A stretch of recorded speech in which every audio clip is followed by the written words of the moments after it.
I'd like to have a look at the digital multimeter now for measuring resistance. So for these we're going to use the ohms function and a couple of different types of meters here. That one there and this one here both got ohm scales on them.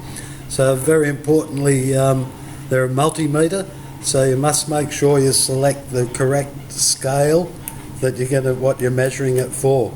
It's extremely important when using an ohmmeter function not to connect those meters across a live circuit where there's a voltage. The voltage could be too high and cause the meter to damage or explode, and it creates quite a hazard in that case. So just looking at the ohmmeter function today and resistance measurement, and we'll look at the other functions at another time. So if I take this meter there and that meter there and select them on, turn them on. Again, before you do that, you should probably just check the condition of the meter and make sure there's no cracks or damage to the meter that could cause any electrical leakage, which also could be dangerous. Check the condition of your meter probe leads to make sure they're in good condition and that you haven't got any cracks or tears in the insulation that could cause, again, a hazard to the operator, or in this case, measuring resistance could give false indications of resistance readings. So they're in all pretty good condition. Like the analog meter, we've got a common terminal and the little ohms function there. So a black lead goes into the common and a red lead goes into the ohms function because we're going to measure ohms. So importantly with this meter, note that it says up there that it's auto ranging. So it's unlike this meter here, which has a selector switch where you have to physically change the ranges to select the value of resistance that you're measuring. So we'll have a look at both of those in particular. The auto ranger, again, I've got some known values of resistance. So we check the 0 point for that meter. So I've got about 0.1 when we short those leads together, and we subtract that value off the resistance value that we're measuring. So into a known value of resistance there, should be measuring about 5.6 when I make a connection. And we have an open circuit on that one. So I'll go up to down to the 10 and 10.1. So notice that, see that meter there, how I've got it connected across a 5.6 and it's just saying OL. That means there's an open loop somewhere inside that 5.6 ohm resistor. So it's measuring fairly accurately on the 10 ohm resistor. 10.1 minus 0.1 is 10, 12.2 minus 0.1 is 12.1, and so on. So we've got known values of resistance, 15 up to 39 and so on. So we know that meter's measuring accurately, and we actually found a problem with that 5.6. Same thing for the scale selector on this particular digital multimeter.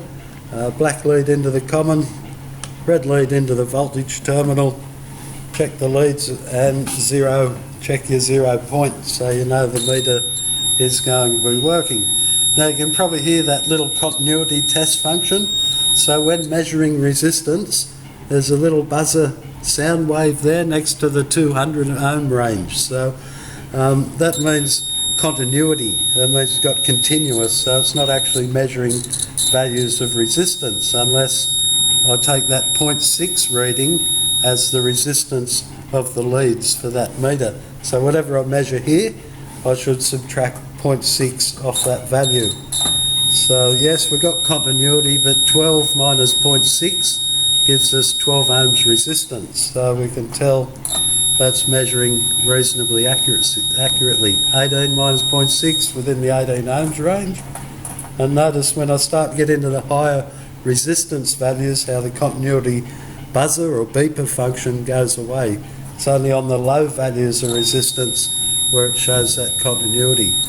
Okay, so 33, 34 minus 0.6, about 34 ohms, so reasonably accurate.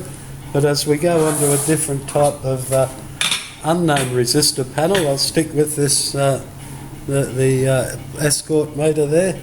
and go down to a low value, 1.5 ohms, move up to a few of them just for, so 20 ohms, 19.4, just under 20.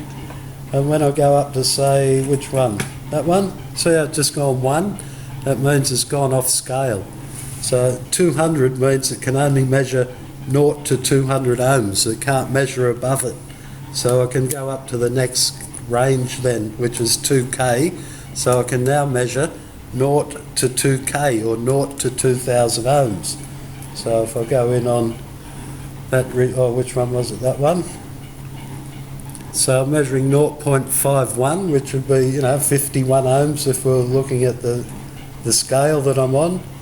And they're 1.002, so it's 1000 ohms or 1002 ohms, because it can measure up to 2000 before that little one comes up as an open circuit. Okay, so if I go to this next one, there's no reading there. It's above 2000 because it's not deflecting off this one. And so I go up to the 2K range, just check 0, and then up to there, and it's giving me a direct reading now of 9.97. So I'm on the 20K range, so therefore I'm measuring 9.97K, which is just under 10,000 ohms, or 10K would be that reading on that particular scale. Okay, so as I go up to the next one, there's no reading there. Okay, so it means it's greater than 20,000 ohms. So I'll try up to the 200. Okay, so it's like measuring 0 to 200,000 ohms, and it doesn't do it. Okay, so it's still higher than 200,000 ohms, that particular measurement. Move up to the next scale, up to there, and now measuring 0.993 meg, because I'm on, again, 0 to 2 million ohms, or 0 to 2 meg, and it's measuring 0.994 megohms, which is 993,000 ohms, or just under 1 million.